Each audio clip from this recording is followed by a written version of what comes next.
Asia's popstar royalty na si Sarah Geronimo may nais nga bang ipahiwatig sa publiko?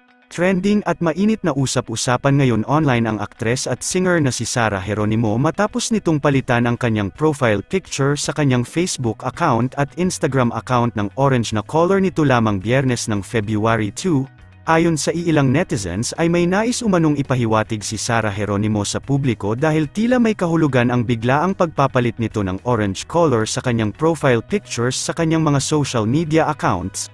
Agad ngang inulan at umani ng libo-libong heart reactions at positibong komento ang nasabing pagpapalit ni Sarah Geronimo ng kanyang profile pictures kung saan ang karamihan sa mga komento ay ang pagbati sa kanya dahil marami ang naniniwala na ang kahulugan ng pagpalit nito ng profiles ay ang sa wakas ay nagdadalang tao na umano ito matapos ang ilang taon nilang pag-aantay ng asawang si Matteo Guidicelli.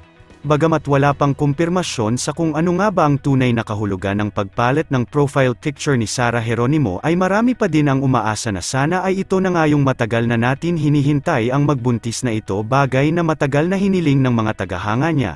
Narito naman ang ilang mga komento ng netizens dahil isang makahulugan at nagbigay ng katanungan ang pagpapalit ni Sarah Geronimo ng kanyang profile picture sa lahat ng kanyang social media accounts. Baby, new endorsement, whatever it is, congrats, you deserve much and more blessings. Congrats Mrs. Sarah Geronimo. It symbolize a pregnancy mom female. Stay healthy soon to be mommy Sarah Geronimo. Ang daming haka-haka, hihintayin na lang natin ang announcement galing mismo ni Sarah kung ano talaga ang ipahiwatig niya sa color orange. Malapit na kasi ang Chinese New Year, kaya ang orange means it's fruitful, abundance, prosperity sa life and career niya. Baka buntis na siya kasi yun naman plano nila ni Matteo this 2024 ay gusto na nila magkaroon ng baby. Hello guys. Hello. Janweb.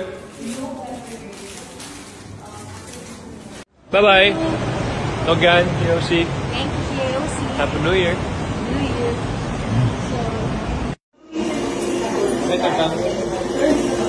Dad, you want the coffee? Dan tuloy. Randall, you want the coffee? Alam mo, tsaka.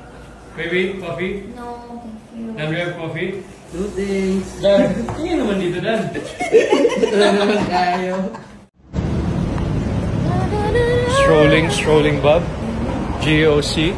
Hello. And then we do a little visit to the Alo. Magpaano na kaya ako?